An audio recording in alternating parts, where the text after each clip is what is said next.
ऊंची दुकान और फीके पकवान, अगर ये कहा जाए तो बेजाना होगा। हैदराबाद किंग्समैन के लिए 1,75 करोड़ की टीम उन्होंने खरीदी और सबसे पहले उन्होंने बिड में खरीदी टीम, उसके बाद सियालकोट की टीम गई जो बाद में मुल्तान सुल्तान में कन्वर्ट हो गई। लेकिन आज मुसलसल चौथी शिकस्त थी हैदराबाद किंग्समैन की। मुकाबला तो दिले नातवा ने खूब किया, आखिरी गेंद तक मुकाबला किया, लेकिन मुसलसल चौथी शिकस्त। ऐसा लगता है कि हैदराबाद किंग्समैन और रावलपिंडीज के दरमियान मुकाबला हो रहा है कि कौन सी दो टीमें बॉटम पर होंगी, क्योंकि दोनों टीमें 4-4 मैच हार चुकी हैं।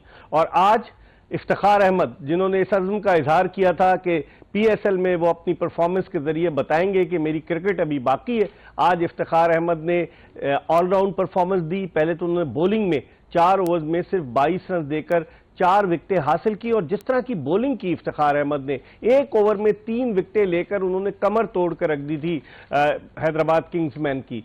और फिर उसके बाद बैटिंग के शोबे में जब आखिरी ओवर में 14 रन दरकार थे तो इफ्तिखार अहमद वही पुराने इफ्तिखार अहमद नजर आए जिन्होंने अपनी टीम को फतह दिलवाई, छक्का लगाया, चौका लगाया और 14 रन आखिरी गेंद पर पूरे कर लिए। अब पेशावर ज़ल्मी की टीम के 5 पॉइंट्स हो गए। पेशावर ज़ल्मी का ये तीसरा मैच था इस एचबीएल पीएसएल में, एक मैच उनका वॉश आउट हुआ जिसमें 1-1 पॉइंट मिला। तो अब देखते हैं कि आगे की जानिब हैदराबाद क्या स्ट्रैटेजी प्लान करती है और पेशावर कैसे आगे जाती है। इस हवाले से हम गुफ्तगू करेंगे और गुफ्तगू के लिए हमारे साथ हर रोज की तरह हमारे पैनलिस्ट मौजूद हैं। पाकिस्तान के former test batsman Fawad Alam और उनके साथ मौजूद हैं पाकिस्तान के former test fast bowler Mohammad Sami. इनको तो किसी टीम का कोच नहीं बनाया जाता, लेकिन बहरहाल अब मोहम्मद समी जो है वो पोर्ट कासिम अथॉरिटी की क्रिकेट टीम के कोच बन गए। प्रोग्राम के बाद ये सबको मिठाई भी खिलाएंगे इस हवाले से। तो हम गुफ्तगू के सिलसिले का आगाज करते हैं फवाद आलम से। फवाद, सबसे पहले बाबर आजम पर आते हैं कि बाबर आजम से बड़ी तवक्कुआत वाबस्ता थी। 2 खिलाड़ी, बाबर आजम और साइम अयूब। साइम अयूब भी बड़े महंगे बिके, लेकिन आज साइम अयूब फिर नाकाम रहे। साइम अयूब से शुरू करते हैं, वजह क्या समझते हैं आप उनकी नाकामी की? कोई बड़ा स्कोर नहीं बना पा रहे।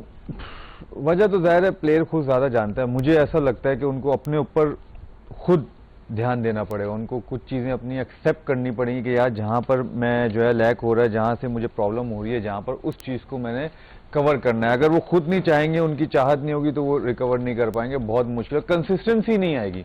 क्योंकि जब वो रन्स करते हैं, स्टाइलिश खेलते हैं, ठीक है, और रन्स भी तेज करते हैं, स्ट्राइक रेट बहुत अच्छा होता है, बट कंसिस्टेंसी की बहुत ज़्यादा अब तो कमी हो रही है, क्योंकि पहले इतनी नहीं थी बट अब बहुत ज़्यादा हो रही है। क्योंकि अगर आप देखा जाएंगे पिछली, अगर आप 10-12 इनिंग्स अगर उनकी ओवरऑल भी निकालेंगे तो मेरे ख्याल से मुझे लगता है कि 100 रन भी नहीं होंगे, मुझे ऐसा लगता है। कोई 50 भी नहीं है, वही ना, 50 तो भी दूर की बात, तो ऑलरेडी टोटल 100 रन नहीं होंगे। तो मेरे ख्याल से एक प्लेयर के ऊपर खुद डिपेंड करते हैं कि यार वो किस तरह उसने निकलना है। अगर आप देखें, कुछ चीज़ें होती हैं थोड़ी देर के लिए उधर से हटना पड़ता है आपको, जिसकी अगर आप सुन रहे हो या जिसके साथ आप काम कर रहे हो, थोड़ा सा अपने आप को चेंज करना पड़ता है। क्यों? उसके साथ मुझे ऐसा लगता है मेंटली उसको जो है ना थोड़ा सा उसको काम करने की जरूरत है, मुझे ऐसा लगता है। क्योंकि देखिए स्किल्स लेवल उसके पास सारी हैं, मौजूद है माशाल्लाह, और चांसेस भी मिले ही जा रहे हैं। ये तो नहीं है कि वो नहीं खेला। और ये फेज आते हैं कि जब आपसे परफॉर्म नहीं हो रहा था, बातें भी हो रही होती है, फिर प्रेशर एक्स्ट्रा भी आता है। खैर हालांकि सैम अयूब लेता नहीं होगा प्रेशर, क्योंकि उसके शॉटों से लगता भी नहीं कि वो प्रेशर लेता है। तो खैर ये छोटी छोटी चीजें अगर इस पे काम करेगा और तो इंप्रूवमेंट जरूर आएगी। बहुत टाइम है उसके बाद, अभी तो शुरुआत है, तो होपफुली जल्दी रिकवर करेगा। 14 रन किए सैम अयूब ने, और जिस तरह सैम अयूब खुल के खेलना चाहते हैं वो उस तरह से खेल नहीं पा रहे। वरना जो उनकी परफॉर्मेंस ऑस्ट्रेलिया के दौरे में थी बड़ी ज़बरदस्त थी, और फिर उसके बाद वो इंजर्ड हो गए साउथ अफ्रीका में।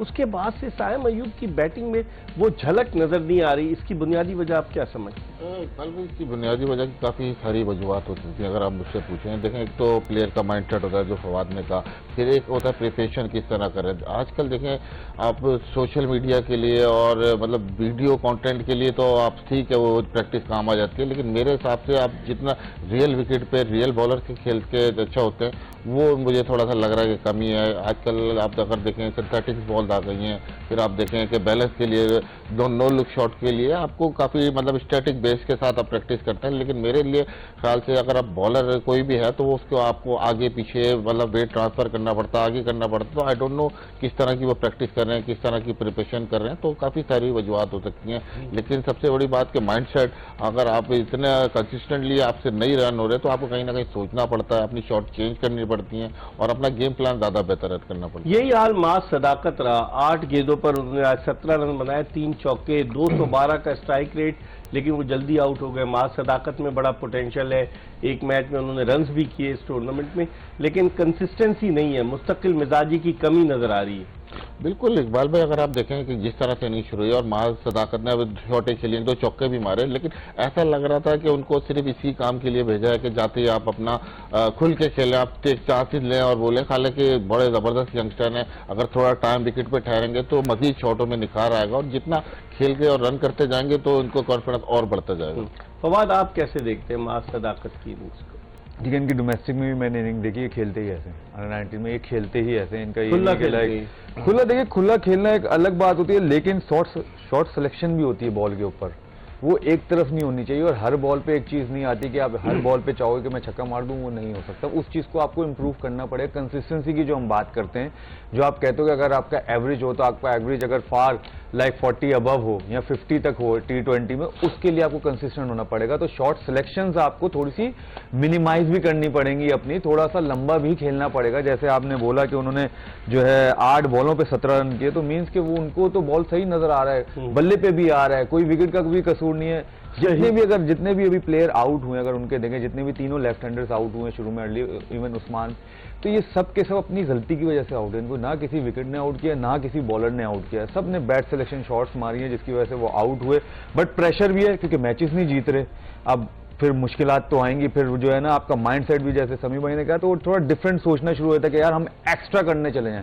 बट आप कराची में, तो मैंने आपको पहले भी कहा था कि इधर थोड़ी सी स्लो विकेटें होती हैं। अब पिच को अगर रीड करते, हालांकि 10 बॉलें बाकी थी, अभी भी 10 बॉलें बाकी रह गई इनिंग्स की। हाँ जी, इनिंग्स की 10 बॉलें, तो 10 बॉलों पे 10 रन भी करते तो 155-56 रन हो जाते।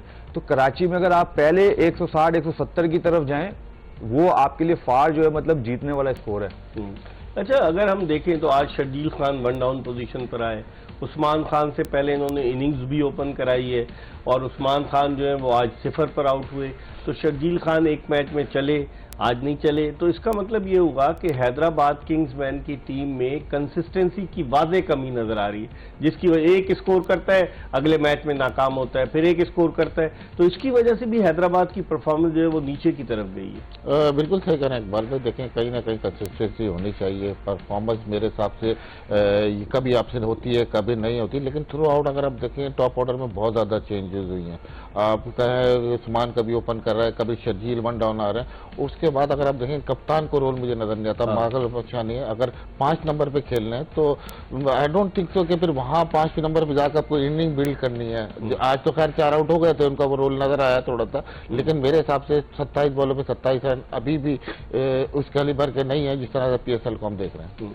इरफान खान नियाजी, उनके बारे में बड़ा कहा जा रहा था, बड़ा पोटेंशियल है उन्होंने, और उन्हें पाकिस्तान शाहीन का एक का कप्तान भी बनाकर भेजा गया, एकदम से आए और एकदम से गायब हो गए, और इस PSL में भी वो इतने मुतासिर कुन बैटिंग का मुजाहरा नहीं कर पाए। एक्सक्यूज मी, देखिए इरफान खान नियाजी हो गए, अब्दुल समद हो गए, इफ्तिखार अहमद हो गए, मैंने आपको शुरू से भी मैं यही बोलता हूँ कि इन बैट्समैनों को सिर्फ अगर आप 10 बॉलें या 15 बॉलों के लिए रखोगे तो इनकी परफॉर्मेंसेस नहीं नजर आएंगी, कंसिस्टेंट तो हो ही नहीं सकते। आप मुझे बताएं, आपके 4 आउट हुए हुए हैं, तो आप लबूशेन को 5 नंबर खिला रहे हैं। आप देखें इरफान खान नियाजी आ रहे हैं, क्या कहते हैं, 7वें नंबर पे, 8वें नंबर पे हसन खान आ रहे हैं।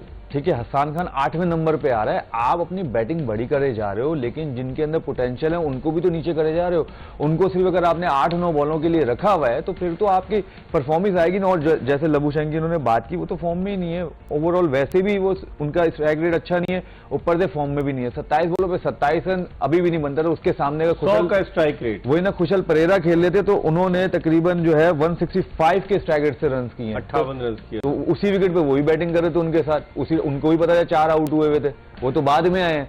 तो मतलब खेलने का तरीका अलग अलग है। और इनका लबूशेन, मुझे ऐसा लगता है कि थोड़े से जो है लबूशेन की वजह से ना कॉम्बिनेशन में भी प्रॉब्लम हो रही है किंग्समैन को, जिसकी वजह से अभी आपने शर्जील की भी बात की, देखें पहले 5 नंबर पे है, अब उनको 3 नंबर के लबूशेन ने खुद नीचे किया होगा अपने आप को, क्योंकि उनको पता है कि मैं सर्कल का फायदा ही नहीं उठा पा रहा, ऊपर जा रहा हूं तो मैं नीचे आ जाता हूं। लबूशेन अगर ऊपर 3 में नहीं अगर एडजस्ट होता तो लबूशेन 5 में भी एडजस्ट नहीं होगा, 5 में तो और ज्यादा मुश्किल है।